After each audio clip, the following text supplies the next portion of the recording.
وعن جابر قال قال رسول الله صلى الله عليه وسلم إن إبليس يضع عرشه على الماء ثم يبعث ثراياه يفتنون الناس فأدناهم منه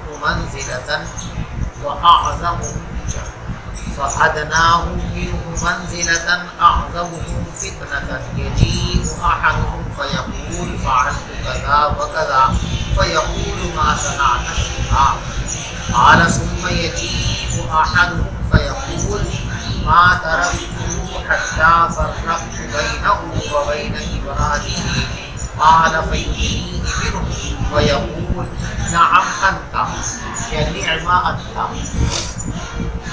قال الأعمش وراه قال فيلتزمه رواه مسلم. کہ شیطان اللہ سے یہ چیلنج کر کے آیا ہے کہ جس آدم کی بنیاد پر آپ نے اس کو جنت سے محروم کیا ہے، میں آپ کی عزت اور جلال کی قسم کھا کے کہتا ہوں کہ آدم کی اولاد کے ایک فرد کو گمراہ کروں گا اور اس کو جہنم کا ایندھن بناؤں گا، جنت سے محروم. قال فبعزتك لأغوينهم أجمعين.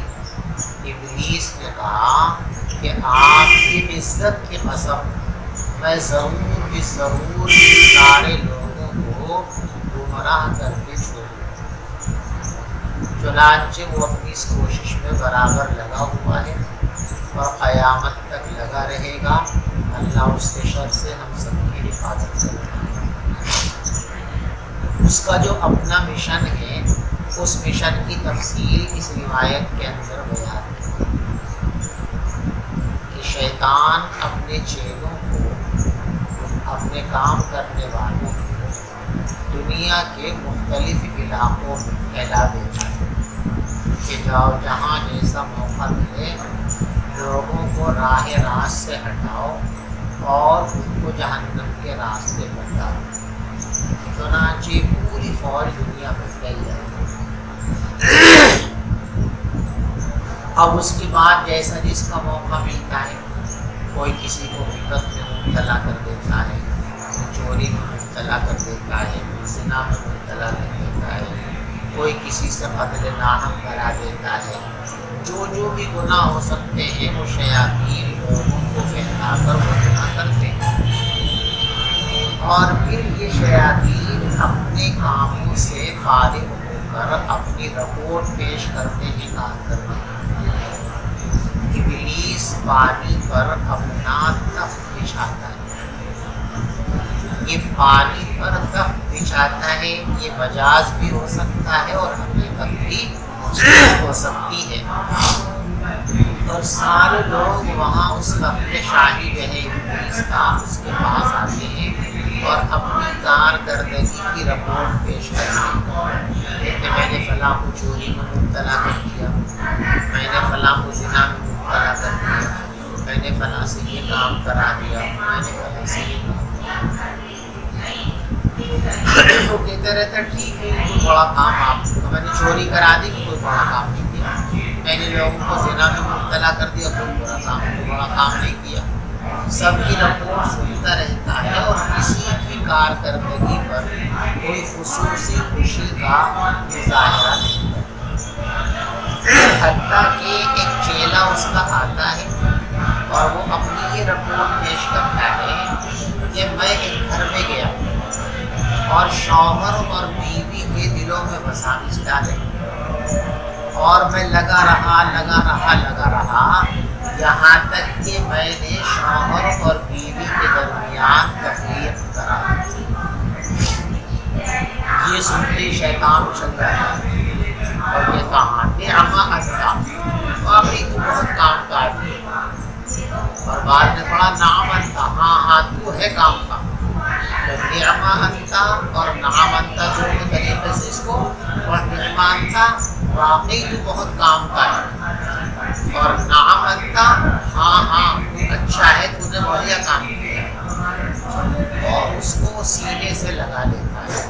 گویا کہ دنیا میں جو گناہ ہوتے ہیں ان گناہوں میں شوہر اور بیوی کی ناراضگی اور ان کے درمیان جدائی اور تفریق یہ انتہائی مہلک اور خطرناک گناہ ہے، اس لیے کہ یہ بہت سارے مفاسد کا مجموعہ ہے۔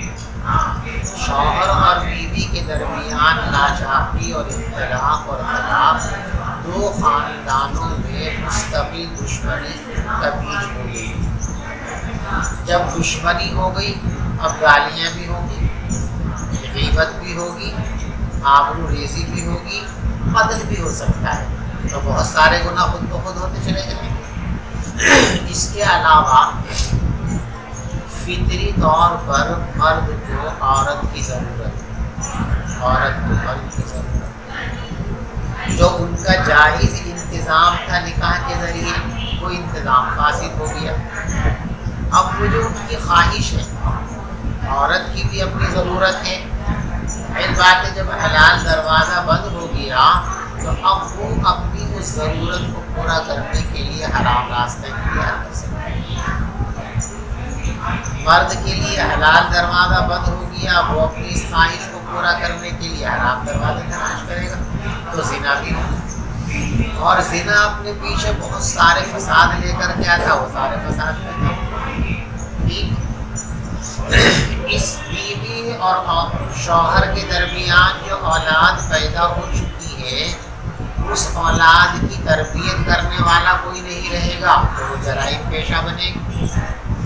پھر شوہر اور بیوی کا جو ملان ہے، جو تعلق ہے، وہ نسل انسانی کی افزائش کا نتیجہ ہے، اور خصوصاً مسلمانوں کی افزائش نسل یہ حضور پاک صلی اللہ علیہ وسلم کی خوشی اور مسرت کا سبب ہے۔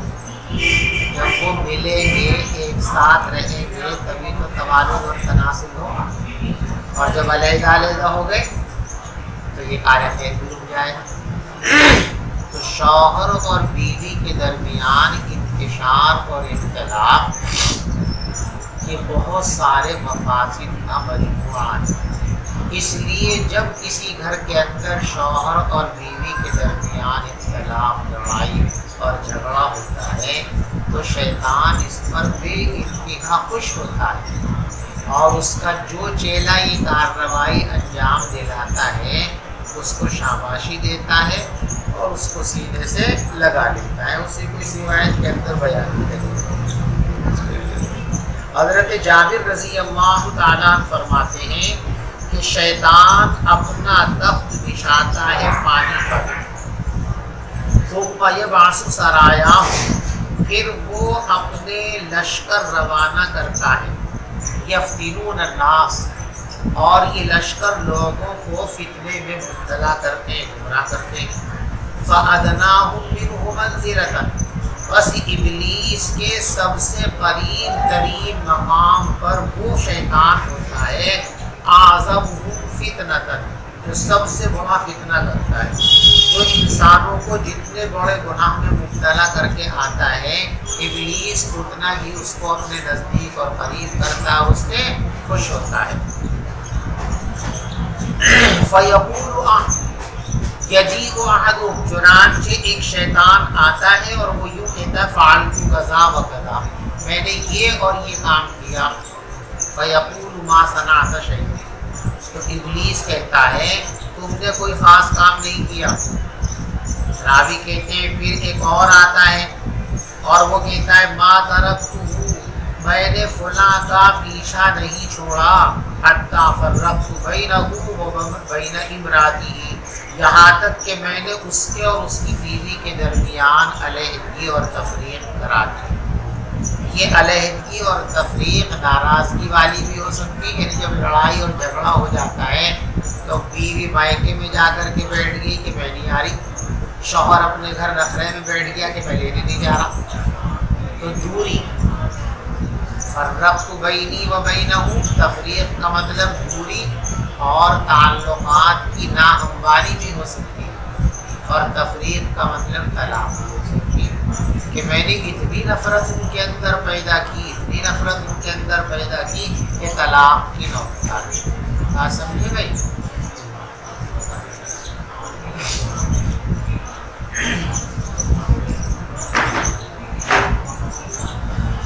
پھر ایک آتا ہے اور وہ کہتا ہے کہ میں نے فلاں شخص کو نہیں چھوڑا یہاں تک کہ میں نے اس کے اور اس کی بیوی کے درمیان تفریق کرا دی. قال فیدنیہ منہ، تو وہ شیطان اس کو اپنے نزدیک کر لیتا ہے اور یوں کہتا ہے نعم انت، ہاں تو ہے کام کا، یعنی اما انت، ہاں تو بہت اچھا ہے. قال الاعمش، اس روایت کے راویوں میں سے ایک راوی ہے حضرت اعمش رحمۃ اللہ.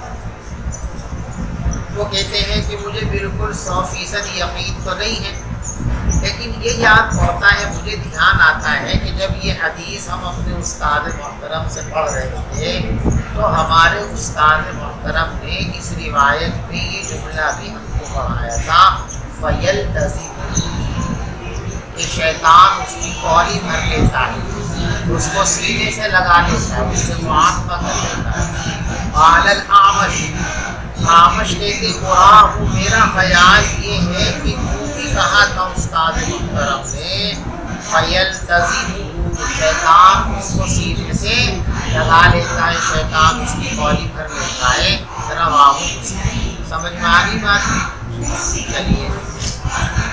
وعنه قال قال رسول الله صلى الله عليه وسلم إن الشيطان قد أيس من أن يعبده المصلون في جزيرة العرب ولكن في التحريش بينهم. رواه مسلم.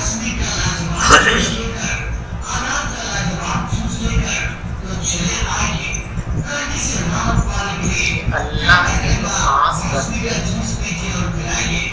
وہ جن علاقوں کے اندر آباد ہو جاتے ہیں ان کے آثار اور برکتیں لمبے زمانے تک اس علاقے میں اس جگہ محسوس کی جاتی ہیں اور پائی جاتی ہیں.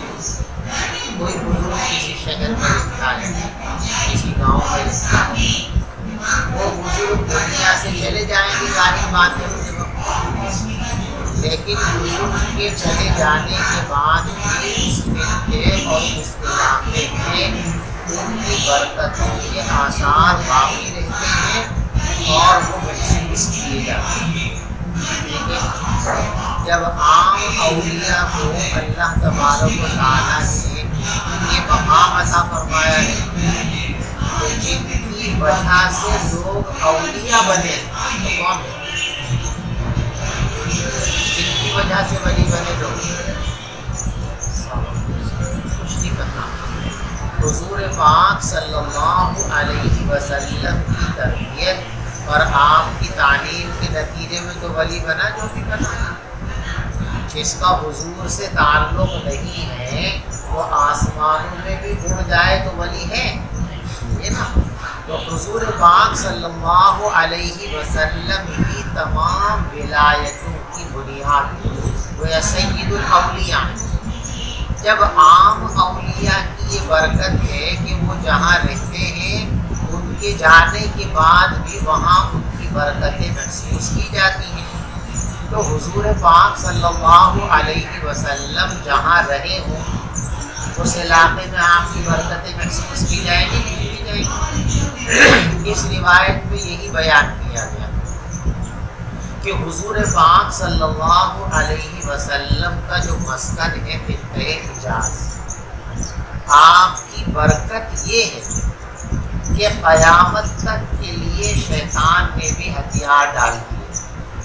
یعنی اس کو بھی یقین ہو گیا کہ میں سر پٹک لوں، زمین و آسمان ایک کر دوں محنت کر کے، لیکن اس خطے کے اندر دوبارہ کفر نہیں آ سکتا، دوبارہ شرک نہیں آ سکتا.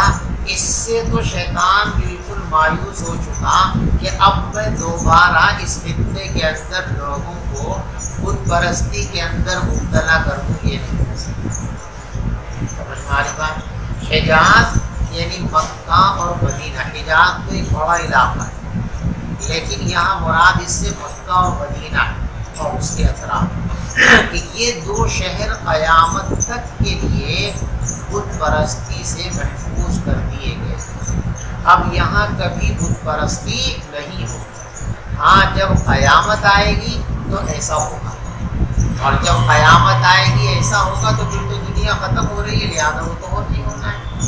لیکن جب تک دنیا برقرار رہے گی، قیامت نہیں آئے گی، تب تک کے لیے ان جگہوں کو بت پرستی سے محفوظ کر دیا گیا، ٹھیک ہے۔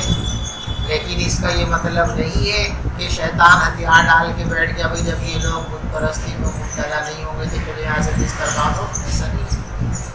مکے اور مدینے میں بھی اپنی کاوشوں میں لگا ہوا ہے۔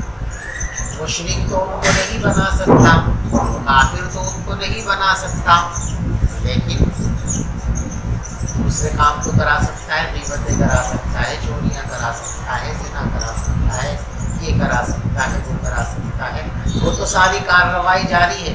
لیکن حضور پاک صلی اللہ علیہ وسلم کے وجود مسعود کی یہ برکت ہے کہ مکے اور مدینے کے اندر اب قیامت تک بت پرستی انشاءاللہ نہیں ہو سکتی۔ سمجھے بھائی، اسی کو فرمایا قال رسول اللہ صلی اللہ علیہ وسلم، پیغمبر علیہ السلام نے ارشاد فرمایا ان الشیطان قد عیسا یئس کے معنی نا امید ہو جانا، شیطان نا امید ہو گیا ہے اس بات سے کہ لوگ اس کی پوجا کریں، نماز پڑھنے والے لوگ اس کی پوجا کریں۔ المصلون نماز پڑھنے والے، نماز پڑھنے والے سے مراد یہاں پہ المؤمنون، یعنی ایمان والے اب پرستی کرنے لگیں، شیطان کی پوجا کرنے لگیں، یہ تو نہیں ہوگا۔ فی جزیرۃ العرب، شیطان مایوس ہو گیا ہے اس بات سے کہ نمازی یعنی مسلمان اس کی پرستش کریں جزیرہ عرب کے اندر۔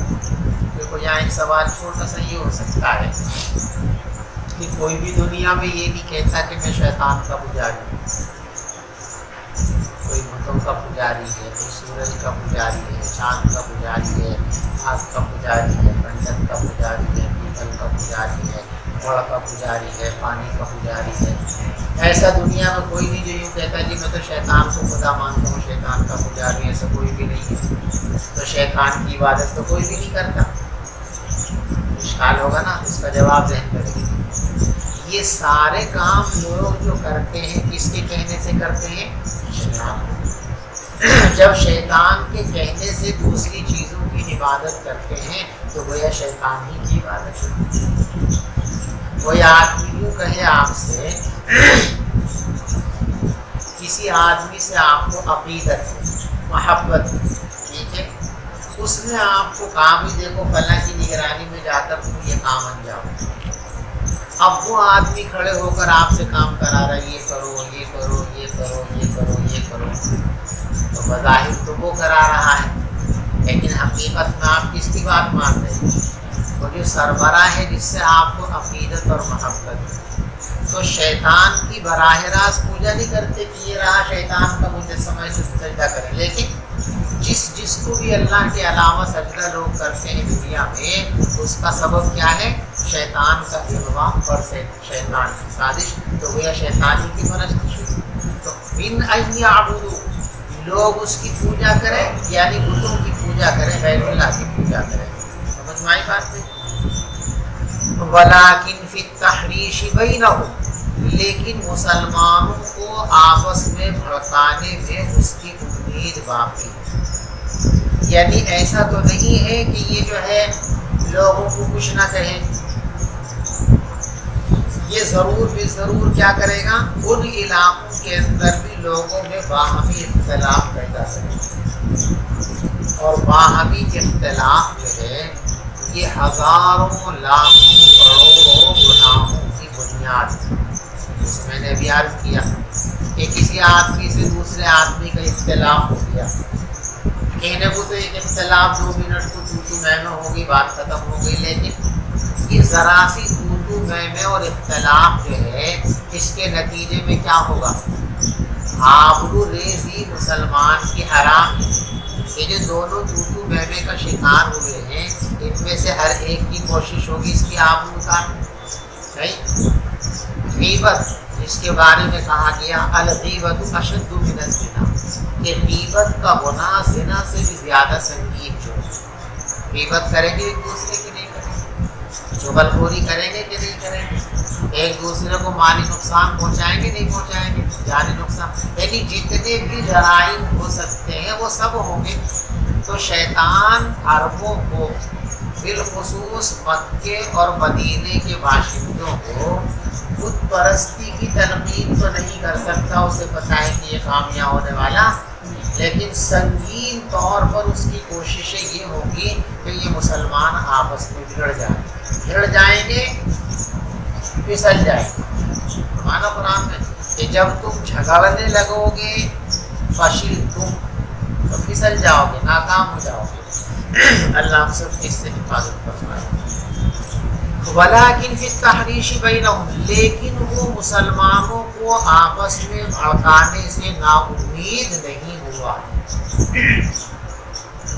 یہاں ایک سوال چھوٹا سا ہے، حاشیے کے اندر بھی لکھا ہوا ہے کہ یہاں نبی پاک صلی اللہ علیہ وسلم نے یہ ارشاد فرمایا کہ شیطان اس بات سے مایوس ہو چکا کہ جزیرت العرب کے اندر کوئی بت پرستی کرے. بت پرستی کرنے والا کافر اور مشرک ہوتا ہے، غیر مومن ہوتا ہے. حضور پاک صلی اللہ علیہ وسلم کی وفات ہوئی تو بہت سے لوگ مرتد ہو گئے. تو بظاہر اس روایت کے خلاف ہے. اس روایت میں تو یہ ضمانت ہے یہاں کوئی غیر مسلم نہیں بنے گا، اور لوگ ایمان چھوڑنے پر آئے نا تو غیر مسلم بنے کہ نہیں بنے، تو حدیث کے خلاف ہو گیا. اس کا جواب صحیح دے رہے. پیغمبر علیہ السلام کی اس حدیث میں یہ ہے کہ اس خطے میں دوبارہ بت پرستی سر نہیں اٹھائے. جیسے حضور کی بعثت سے پہلے یہ بت پرستی کا اڈا تھا، اب یہ کبھی بت پرستی کی آماجگاہ نہیں بنے گا. مسیلمہ کذاب اور فلاں کی سرکشی اور ان کی حماقتوں کی وجہ سے کچھ لوگ مرتد ضرور ہوئے، لیکن ان کا ارتداد بت پرستی والا نہیں تھا. یعنی جیسے کفر کا آپ نے انکار فرمایا ہے، اس ارتداد کے نتیجے میں ویسے کفر کا ظہور نہیں ہوا، اور جیسا کفر وہاں ظاہر ہوا ویسے کفر کی آپ نے ممانعت نہیں فرمائی تھی. لہذا ان واقعات ارتداد اور پیغمبر علیہ السلام کی ضمانت کے اندر کوئی تعارض اور ٹکراؤ آپ نے نفی فرمائی ہے بت پرستی کی. اور عرب میں جو لوگ مرتد ہوئے تھے وہ بت پرستی کا شکار نہیں ہوئے. کچھ لوگوں نے زکوٰۃ دینے سے انکار کر دیا تھا تو یہ ان کا ارتداد تھا. کچھ لوگوں نے حضور پاک صلی اللہ علیہ وسلم کو پیغمبر آخر الزمان نہ مان کر مسیلمہ کو اور اسود انسی کو اپنا جو ہے پیغمبر مان لیا تھا. لیکن بتوں کی پوجا تو کفر تو آیا لیکن بت پرستی کی شکل کے اندر نہیں آیا. پر آپ نے جو گارنٹی اور ضمانت لی تھی وہ کس چیز کی تھی کہ اب دوبارہ یہاں پر بت پرستی، یعنی جو کچھ ہوا اس کی آپ نے جو ہے اس کا انکار نہیں فرمایا تھا، اور جس کا انکار فرمایا وہ الحمدللہ ابھی تک وہاں نہیں ہوا. اور خدا کرے قیامت تک اس سرزمین کی حفاظت ہوتی رہے، خاص طور پر ہم سب کی بھی حفاظت. چلیے بھائی. الفصل الثاني عن ابن عباس أن النبي صلى الله عليه وسلم جاءه رجل فقال إني أحدث نفسي بشيء بأن أكون حمامة أحب إلي من أن أتكلم به. قال الحمد لله الذي رد أمره إلى الوسوسة. رواه أبو داود. عبداللہ ابن عباس رضی اللہ تعالیٰ عنہ سے بروی ہے کہ نبی پاک صلی اللہ علیہ وسلم کے پاس ایک شخص آئے. فقال انی احدث نفسی بالشیء، میں اپنے دل میں کچھ محسوس کرتا ہوں، میں اپنے نفس سے کچھ باتیں کرتا ہوں، یعنی میرے دل میں کچھ خیالات آتے ہیں، بیٹھا رہتا ہوں دل انسان کا ایک ایسا آلہ ہے کہ یہ 24 گھنٹے جاری رہتا ہے، ایک سیکنڈ کے لیے بھی اس کا کام رکتا نہیں۔ اور دل کے کاموں میں سے ایک کام ہے ورود فی القلب، دل میں خیالات کا آنا۔ یہ خیالات اچھے بھی ہوتے ہیں، یہ خیالات برے بھی ہوتے ہیں۔ جو برے خیالات ہوتے ہیں ان کو اصطلاح کے اندر وسوسہ ہے، یعنی انسان کے دل کے اندر وساوس آتے رہتے ہیں اور بڑے خطرناک وساوس آتے ہیں۔ ایک صحابی تشریف لائے اور انہوں نے اپنا شکوہ کیا کہ حضرت میں اپنے ایمان کے لیے بڑا خطرہ محسوس کر رہا ہوں، میں بیٹھا رہتا ہوں تو ایسے گندے گندے خیالات، ایسے برے برے خیالات اور ایسے مہلک وساوس میرے دل میں آتے ہیں کہ میں ان کو زبان پہ نہیں لا سکتا۔ اگر مجھے یوں کہا جائے کہ دیکھو جو گندے خیالات تمہارے دل میں آئے ان کو بولو، اور نہیں بولو گے تو یہ رہی آگ کی بھٹی، اس میں ڈال دیں۔ اتنے برے وسوسے ہیں کہ میں آگ میں کود کر کوئلہ جل جاؤں یہ تو گوارا کر لوں گا، لیکن ان خیالات اور وساوس کو زبان پر لاؤں یہ نہیں ہو سکتا مجھ سے۔ اتنے برے خیال، یعنی اتنے گندے اور مہلک وساوس ہیں کہ زبان پہ لانا بھی میرے لیے ممکن نہیں ہے۔ تو آپ نے فرمایا سچ ہے، یہ بات ایسے ہی ہوتا ہے، یعنی جو تم کہہ رہے ہو کہ مجھے ان وساوس سے بے پناہ نفرت ہے، کیا واقعتاً یہ نفرت ہے؟ فرمایا جی ہاں۔ تو آپ نے فرمایا اللہ کا شکر ادا۔ دل میں جو وساوس آتے ہیں اگر ان وساوس کو دل میں جگہ دے دی جائے تو یہ ایمان کی موت کی طرف جانا ہے، لیکن دل میں آنے والے گندے وساوس اور خیالات کو اگر دل میں جگہ نہ دی جاوے تو پھر سمجھیے کہ یہ عین ایمان ہے، ایمان کی علامت ہے۔ بھئی رسول پاک صلی اللہ علیہ وسلم کے بارے میں، قرآن کے بارے میں، اللہ کے بارے میں، دین اسلام کے بارے میں جو بری بات دل میں آ رہی ہے اس سے کسے تکلیف ہوگی؟ مومن ہے اسی کو تو تکلیف ہوگی، کافر تو وہ ساری باتیں کرتا ہی ہے۔ کافر اللہ کو گالیاں دیتا ہے، رسول اللہ کو گالیاں دیتا ہے، قرآن کو گالیاں دیتا ہے، اسلام کو گالیاں دیتا ہے، تو جس کام کو وہ عملاً زبان سے بھی کرتا ہے وہ کام دل میں آ گئے تو اسے کیا درد ہوگا؟ کچھ بھی نہیں ہونے کا، وہ تو اس کا مشن ہے۔ لیکن کسی کے دل میں آتے ہی وہ تڑپ رہا ہے، اس کا مطلب یہ ہے کہ وہ کفر سے بیزار ہے اور اس کے دل میں اسلام کی محبت ہے، اللہ کی محبت ہے، قرآن کی محبت ہے اور اللہ کے رسول صلی اللہ علیہ وسلم کی محبت ہے۔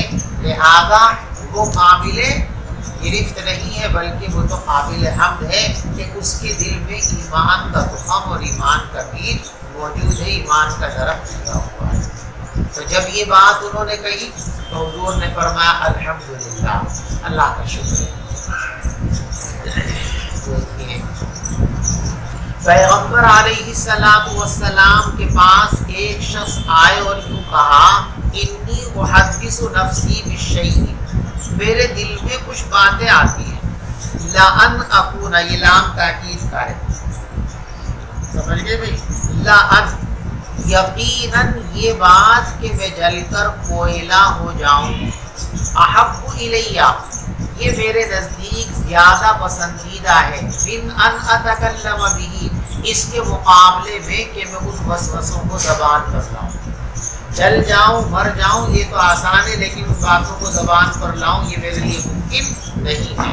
تو پیغمبر علیہ السلام نے ارشاد فرمایا الحمدللہ الذی رد امرہ الی الوسوسہ، تمام تعریفیں اس اللہ کے لیے ہیں جس نے اس کے معاملے کو لوٹا دیا وسوسے تک۔ دیکھو ردہو کے اندر جو وہ ضمیر ہے اس کا مرجع ابلیس اور شیطان بھی ہو سکتا ہے اور وہ مومن بھی ہو سکتا ہے جس کے دل کے اندر وسوسہ ہے۔ اگر مرجع شیطان کو بنائیں تو ترجمہ یوں ہوگا تمام تعریفیں اس اللہ کے لیے ہیں جس نے شیطان کی کوششوں کو وسوسے کی طرف دے دیا، یعنی صرف وسوسے کی حد تک رہ گیا، یہ مومن بندہ کفر تک شرک تک نہیں پہنچا۔ اور اگر اس مومن کی طرف تک کریں گے جس کو، تو کریں گے تمام تعریفیں اس اللہ کے لیے ہیں جس نے اس شخص کے معاملے کو وسوسے کی طرف موڑ دیا، یعنی کفر کی طرف اس کو نہیں جانے دیا۔ تو ردہ کے اندر جو وہ ضمیر ہے، اس کا مرجع ہم ابلیس کو بھی بنا سکتے ہیں، اس کا مرجع اس مبتلا بھی کو جس کے دل کے اندر وساوس آ رہے ہیں اس کو بھی بنایا جا سکتا ہے۔ رواہ ابو داؤد۔ دیکھو یہ روایت جو یہاں پر ابو داؤد شریف کے حوالے سے آئی ہے، ابو داؤد شریف کے اندر یہ روایت موجود جو ہے، ابو داؤد شریف کے اندر یہ روایت کتاب الادب باب فی رد الوسوسہ کے اندر ہے، لیکن یہ جو الفاظ یہاں بیان کیے گئے ہیں یہ الفاظ بعینی ابو داؤد شریف کے اندر نہیں، مضمون کا ہے یہ، لیکن بعینی یہی الفاظ یہ ابو داؤد شریف کے اندر نہیں ہیں، بعینی یہ الفاظ شرح السنہ کے اندر ہے۔ علامہ بغوی رحمۃ اللہ علیہ جن کی اصل کتاب ہے مصابیح السنہ، جس میں اضافہ کر کے مشکات بنائی گئی ہے، تو علامہ بغوی رحمۃ اللہ علیہ نے حدیث کی ایک اور مشہور کتاب لکھی تھی جو میں نے آپ کو بتائی تھی، جس کا نام ہے شرح السنہ، جو 16 جلدوں کے اندر چھپی ہوئی بہت شاندار کتاب۔ دیکھنا چاہو تو یہاں ہمارے بہت عمدہ کتاب ہے، 16 جلدوں میں چھپی ہوئی شرح السنہ، ٹھیک ہے۔ یہ الفاظ جو یہاں آپ نے پڑھے ہیں بعینی ہی یہ الفاظ شرح السنہ کے اندر ہیں، ابو داؤد کے اندر نہیں ہے۔ ابو داؤد کے الفاظ میں تھوڑا سا فرق ہے، اسی لیے میں نے نیچے لکھ دیا ہے، میں نے سکون میں کچھ نظر آیا آپ کو؟ هذه الفاظ فی شرح السنہ، یہ الفاظ جو یہاں آپ نے پڑھے ہیں یہ شرح السنہ میں، بات سمجھ میں آ رہی؟ جب میں نے تخریج کا کام کیا اس کتاب میں تو اس وقت میں نے بین السطور کے اندر روایتوں کے فرق پر کلام کیا ہے، میں نے وضاحت کی ہے هذه الالفاظ فی شرح السنہ، یہ الفاظ شرح السنہ میں ہیں، وفی ابی داؤد بالفاظ مختلفہ، اور ابو داؤد کے اندر یہ روایت ذرا اختلاف الفاظ کی صورت میں آئی، بات سمجھ میں آ رہی ہے آپ کو؟ وعن ابن مسعود قال قال رسول الله صلى الله عليه وسلم إن الشيطان لمد بابن آدم وللملك لمد، فأما لمة الشيطان فيعاد بالشر وتكذيب بالحق، وأما لمة الملك فيعاد بالخير وتصديق بالحق، فمن وجد ذلك فليعلم أنه من الله فالحمد لله، ومن وجد الأخرى فليتعوذ بالله من الشيطان الرجيم۔ ثم قرأ الشيطان۔ دیکھو لمت یہ المام سے ماخوذ ہے اور اس کے معنی ہے قرب، اصابت، نزول۔ یہاں آپ ہندی میں اردو میں اس کا ترجمہ کر سکتے ہیں چوکا، ٹھیک ہے۔ کوئی بھی مثال کے طور پہ دیکھیے آپ کے ہاتھ میں یہ ہم کیا چوک ہے، کیا اس میں کا چوکا مار دیا، چوکا مار دیا، کسی کو عربی زبان میں کہتے ہیں لمحہ، تو کسی کو ایسی کوئی چیز چبھا دینا، اور چبھائیں گے تو اس پر اثر مرتب ہوگا نا، تو اس کو ہماری ہندی میں کہتے ہیں چوکا اور کچوکا، مراد اس سے اثر ہے، یعنی اللہ تبارک و تعالیٰ نے انسان کی تخلیق اس طرح فرمائی ہے کہ شیطان کو بھی یہ تصرف اور اختیار دیا ہے کہ وہ انسان کے دل میں کچوکے لگا سکے، یعنی اپنے اثرات دل میں ڈال سکے، اور ایک فرشتہ بھی انسان کے ساتھ لگا ہوا ہے، اس کو بھی اللہ نے اس پر معمور کیا ہے کہ وہ انسان کے قلب پر اپنے اثرات ڈال سکے۔ تو شیطان بھی دل پر اثرات ڈالتا ہے، فرشتہ بھی دل پر اثرات ڈالتا ہے، تو قلب انسانی یہ شیطان کے وساوس کا بھی مورد ہے اور فرشتوں کے الہام کا بھی مورد ہے۔ فرشتے بھی یہاں خیالات ڈالتے رہتے ہیں اور شیاطین بھی انسان کے دل میں خیالات ڈالتے رہتے ہیں، دونوں کو اللہ نے لگایا ہوا ہے۔ فرشتہ انسان کی مدد کے لیے لگا ہوا ہے اور شیطان انسان کے امتحان کے لیے لگا ہوا ہے۔ یہ میں نے وضاحت اس لیے کی ہے کہ آپ یہ کسی کے ذہن میں بھی آ سکتا ہے بھئی اللہ تبارک و تعالیٰ نے کیوں لگایا شیطان کو؟ نہ شیطان کو لگاتے، نہ وہ انجیکشن لگاتا، نہ یہ گناہوں کی طرف جاتا، تو اللہ نے بلا وجہ کیوں لگا دیا؟ بلا وجہ نہیں لگایا، امتحان کے لیے لگایا کہ کون ایسا ہے کہ اس کے اثر کو قبول کرتا ہے، کون ایسا ہے کہ اس کے اثرات کو قبول، جو اثرات کو قبول کر لے وہ اللہ کے یہاں پسندیدہ نہیں ہے، اور جو اثرات کو قبول نہ کرے وہ اللہ کا محبوب کرتا ہے۔ تو شیطانی اثرات کا بھی مورد ہے قلب انسانی، اور ملکی اور فرشتوں کے اثرات کا بھی مورد ہے قلب انسانی۔ جب شیطان اپنے اثرات قلب انسانی پر ڈالتا ہے تو انسان کے دل میں بری باتیں آنے لگتی ہیں، چوری کر لوں، ڈکیتی کر لوں، گالی کر لوں، زنا کر لوں، فلاں کر لوں، فلاں کر لوں۔ جب فرشتہ اپنا اثر ڈالتا ہے تو خیر کے جذبات پیدا ہوتے ہیں، لاؤ تسبیح پڑھنے بیٹھ جاؤں، لاؤ نفلیں پڑھنے لگوں، لاؤ قرآن پڑھنے لگوں، لاؤ کوئی خیر کی بات کرنے لگوں، چلو کسی غریب کی مدد کر لوں۔ تو شیطان کا چوکا یہ گناہوں کے زہر کو پھیلاتا ہے، اور فرشتے کا چوکا یہ انسان کے اندر خیر کے جذبات کو ابھارتا ہے۔ تو فرشتہ بھی لگا ہوا ہے اور انسان کے ساتھ شیطان بھی لگا ہوا ہے، دونوں اپنی اپنی کارروائیوں میں لگے ہوئے ہیں۔ اللہ شیطان کے شر سے ہماری حفاظت فرمائے۔ بات سمجھ میں آئی بھی؟ قال رسول اللہ، اللہ کے رسول صلی اللہ علیہ وسلم نے ارشاد فرمایا، ان للشیطان لمۃ بابن آدم، شیطان کا بھی ایک چوکا ہے، ایک اثر ہے انسان کے دل پر، اور فرشتے کا بھی ایک تصرف ہے انسان کے دل پر۔ فَأَمَّا لَمَّةُ الشَّيْطَانِ فَإِعَاظٌ بِالشَّرِّ وَتَكْذِيبٌ بِالْحَقِّ۔ بس شیطان کے لمحہ اور چوکے کا اثر تو یہ ہوتا ہے کہ شیطان اس کو ابھارتا ہے شر کی طرف اور حق کو جھٹلانے کی طرف، اور فرشتے کے چوکے کا اثر یہ ہے کہ فرشتہ انسان کو ابھارتا ہے خیر کے کاموں کی طرف، وتصدیق بالحق، اور حق بات کو مان لینے کی طرف۔ فمن وجد ذلك فليعلم انه من الله۔ لہذا جب دل میں برائیوں کے خیال آئیں تو سمجھ جاؤ کہ یہ خیالات کہاں سے آ رہے ہیں؟ شیطان کی طرف سے آ رہے۔ فلیستعذ باللہ، تو فوراً اللہ کی پناہ مانگو، اعوذ باللہ من الشیطان الرجیم۔ جب بھی شیطانی اثرات محسوس کرو تو فوراً تحفظ کرو، بلکہ شیطان کے اثرات پر غالب ہی نہ ہو، اس کا علاج ہی استعاذہ ہے۔ ابن القیم رحمۃ اللہ علیہ نے اپنی کتاب کے اندر 10 امور لکھے ہیں کہ جو آدمی ان 10 کاموں کا اہتمام کرے گا وہ ہمیشہ شیطان کے اثرات سے محفوظ ہے۔ ان 10 کاموں میں سے ایک کام ہے تحفظ کا اہتمام، وقتاً فوقتاً اعوذ باللہ من الشیطان الرجیم، اللہم انی اعوذ بک من الفتن، تحفظ پڑھتا رہے، وقتاً چلتے پھرتے اٹھتے بیٹھتے، ایک اور ایک انشاءاللہ یہ کام کرے گا۔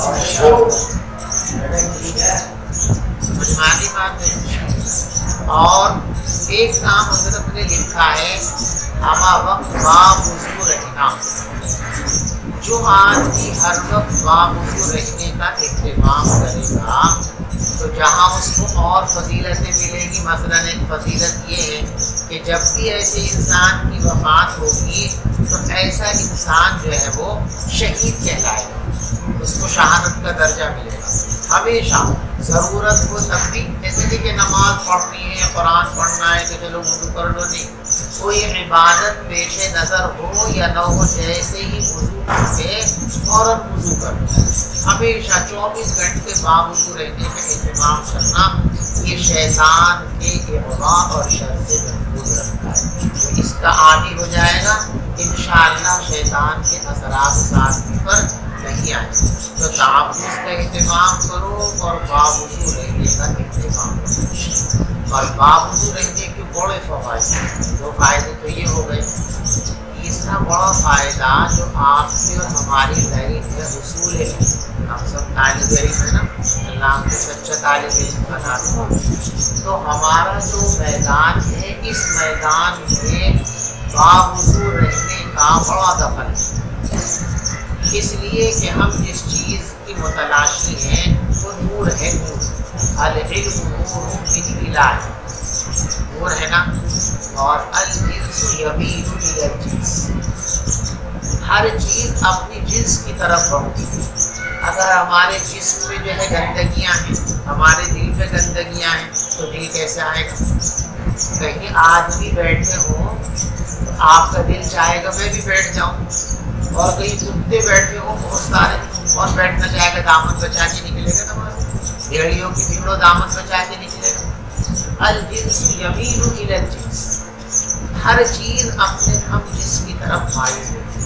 تو نور نور کا متلاشی ہے، جہاں نور ہوگا وہاں علم انشاءاللہ آئے۔ تو باوضو رہنا یہ حصول علم کے لیے بڑا معین و مددگار ہے۔ جو طلبا باوضو پڑھتے ہیں ان پر علم برستا ہے، اور جو طلبا بے وضو پڑھتے ہیں علم ان کے سر کے اوپر سے گزر جاتا ہے۔ ہمارا زمانہ بہت قدیم یا اسلام کا زمانہ نہیں ہے، اسلام تو اسلام سے، ان کی تو ہم سے کیا حیرت ہوگی۔ ہمارا زمانہ تو بالکل یہ بعد کا زمانہ ہے، شر القرون کا زمانہ ہے، لیکن الحمدللہ ہمارے اس شر القرون کے اندر بھی جب ہم دور حدیث میں پڑھتے تھے تو 99.99% طلبا باوضو ہوتے تھے۔ اس کا اندازہ کیسے ہوا؟ تعلق دیوبند آپ نے دیکھا، وہاں جو احاطہ منشری ہے وہاں چارپائی کا نشان بنا ہوا ہے، دیوبند کے سارے جنازے وہی پڑھائے جاتے ہیں، اور جنازہ کسی وقت بھی آ جاتا ہے، تو تعلیمی اوقات کے اندر بھی اکثر جنازے آتے رہتے ہیں، تو طلبا اور اساتذہ بھی سبق چھوڑ کر کے جنازوں میں شریک ہو جاتے ہیں۔ ہمارے استاد محترم حضرت مولانا مفتی سعید احمد صاحب فاضل الدین افضل وہ عموماً سبق چھوڑ کر جنازے میں شریک نہیں ہوتے، کیونکہ فرض کفایہ ہے، بہت سارے لوگ جو نیچے درجگاہیں شریک ہو گئے تو سبق کا نقصان نہ ہو، سبق جاری رہ کر۔ ترمذی شریف کا حضرت کا 3 گھنٹہ تھا، اور بخاری شریف جلد اول کا 14 گھنٹہ تھا، اور 1 گھنٹہ آپ مزید پڑھاتے تھے، یعنی ایک ہی نشست میں 3 گھنٹے 180 منٹ تک پڑھاتے تھے۔ ایک مرتبہ جو جنازہ آیا اور اعلان ہوا کہ جنازہ ہے مسلم میں، تو حضرت نے فرمایا کہ چلو بھائی نماز پڑھ لیں۔ پوری دارالحدیث کے طلباء جو 200 طلباء کی جماعت تھی وہ حضرت کے پیچھے جنازے کی نماز میں شرکت کی، تو سارے باوضو کے سیدھے نماز میں پہنچے۔ 4 یا 5 طلباء 500 کی جماعت میں 4-5 کی کیا اہمیت ہے، 4 یا 5 طلباء ڈھلتے گئے اور انہوں نے جا کے وضو کیا، اور یہ بات حضرت رحمۃ اللہ علیہ نے محسوس فرمائی۔ وہاں سے واپس چلے گئے، سبق نہیں پڑھایا، اور فرمایا کہ بے وضو کس امید پر پڑھ رہے ہو؟ بے وضو پڑھ رہے ہو تو کیا خیر کی امید لگائے ہو لوگ، کیا علم تم کو آئے گا؟ اس پر بھی ناراض ہو گئے۔ چنانچہ بھی کچھ طلباء حضرت کی خدمت میں حاضر ہوئے، معافی تلافی کی، اور اس کے بعد حضرت نے آ کر سبق پڑھانا شروع کر دیا۔ تو پڑھنے کے زمانے میں باوضو ہونے کا اہتمام کرو، صفائی ستھرائی کا اہتمام کرو، صفائی اللہ کو پسند ہے، ان اللہ نظیف یحب النظافہ۔ لہذا پڑھنے والے طلبا کو اس کا خیال رکھنا چاہیے کہ پڑھنے کے زمانے میں اور سبق کے وقت میں ان کو صاف ستھرا ہو کر آنا چاہیے، باوضو بھی ہو کر کے آنا چاہیے، ہاتھ پاؤں پر میل کچیل نہ ہو، کپڑے گندے نہ ہو۔ دیکھو ہمارے یہاں ایک بڑی دقت یہ ہو گئی ہے کہ ہمارے لوگوں نے سادگی اور بےہودگی اس کے فرق کو مٹا دیا۔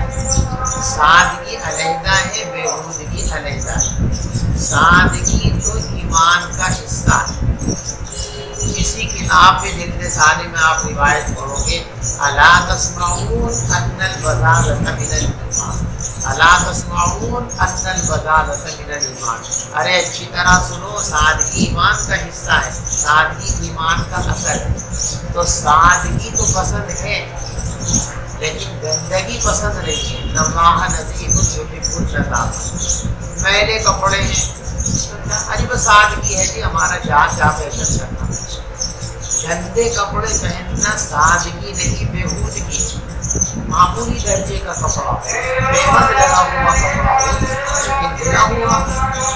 پیغمبر علیہ السلام کی خدمت میں ایک صحابہ آئے میلے کپڑے، فرمایا کہ تمہارے پاس اتنا بھی انتظام نہیں ہے کہ تم اپنے کپڑے دھو لو، صاف ستھرے پہن لو کہ جہاں تم آ جاؤ۔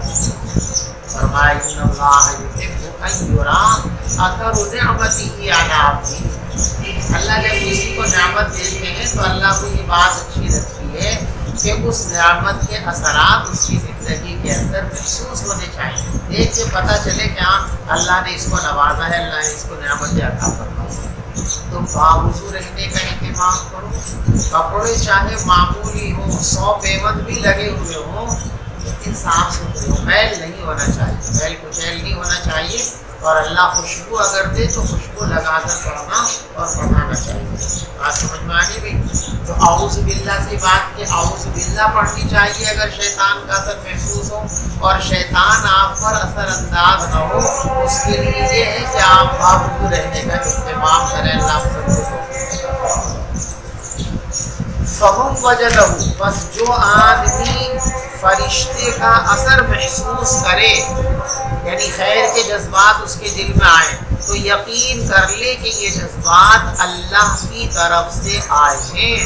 فَلْيَحْمَدِ اللَّهَ، لہذا اللہ کی حمد اور ثنا بیان کرے۔ وَمَنْ وَجَدَ الْأُخْرَى، اور جو دوسری بات دل میں محسوس کرے یعنی گناہوں کا خیال آئے، فَلْيَتَعَوَّذْ بِاللَّهِ مِنَ الشَّيْطَانِ الرَّجِيمِ، تو پھر تعوذ کرنا چاہیے، اعوذ باللہ من الشیطان الرجیم کرنا چاہیے۔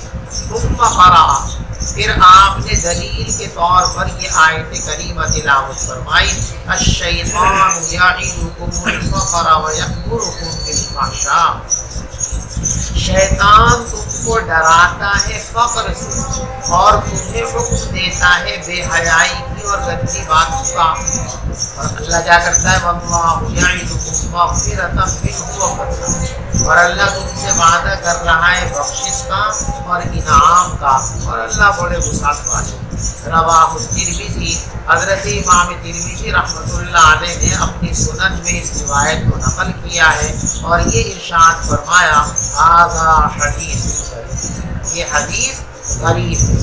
غریب اس حدیث کو کہتے ہیں کہ ایک ہی سند سے آئی ہو، جس کے راوی اکیلا راوی ہے، ایک سے اس نے سنا، اس سے بھی ایک نے سنا، اس سے بھی ایک نے سنا، ایسی روایت کو کیا کہتے ہیں، غریب۔ یہ اچھی طرح یاد رکھو، لوگ اس میں مغالطہ کرتے ہیں۔